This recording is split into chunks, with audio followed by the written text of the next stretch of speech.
İmam Həsən əleyhissalam can verəndə ağlayırdı. Eşitməli sözlərdir bunlar. Dedilər ki, Yəbnə Rasulullah, siz niyə ağlayırsınız? Siz ki, 20 dəfə piyada həccə getmişsiniz, 3 dəfə malınızı... Onlar İmam Həsəni tanımırdılar. Elə bilirlər ki, İmam Həsənin fəziləti bunlardır, bu şeylərdir. Yəni, sən həccə getmirsən filan. Hər halda, siz də yəni Allahın hüccəti sizdə belə demək lazım. İndi bunlar belə mərifətləri çatmırdı, belə desinlər. Və siz niyə ağlayırsınız? Dedi ki, əbki li xislətəyn, 2 şeyə görə ağlayıram.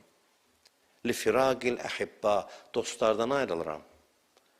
Bir-birinizə baxanda, dostlar bir-birinə burada, qədrinizi bilin. Deyin ki, biz ayrılacaq bir-birimizdən. Hamıya baxanda desin, onda mehriban olacaq. Bir gün bu mənim ya mən olmayacam, ya bu. Düzdür, sonra görüşəcəm, bir müddət ayrılacaq. Bir-birimizin qədrini bilək.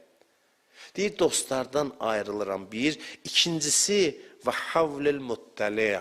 Bu havlil muttəli' sözünü yadda saxlayın. Bu bir termindir. Havlil muttəli'. Havlil muttəli' nədir? Muttəli sözü ittila sözündəndir. İttila yəni məlumat. İttila budur.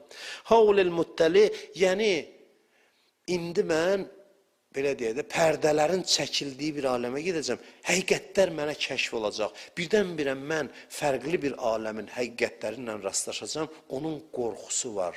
Yəni Allahın huzuruna daxil olmaq qorxusu. Qəribə bir aləmdir. Hərəsinin öz işi var, dəqiq nizam, intizam, mələklər, əməllərdən danışılır, başqa bir aləm, hicablar çəkilir, hər şey olduğu kimi zuhur eləyir. Buna deyirlər havl-i muttəli.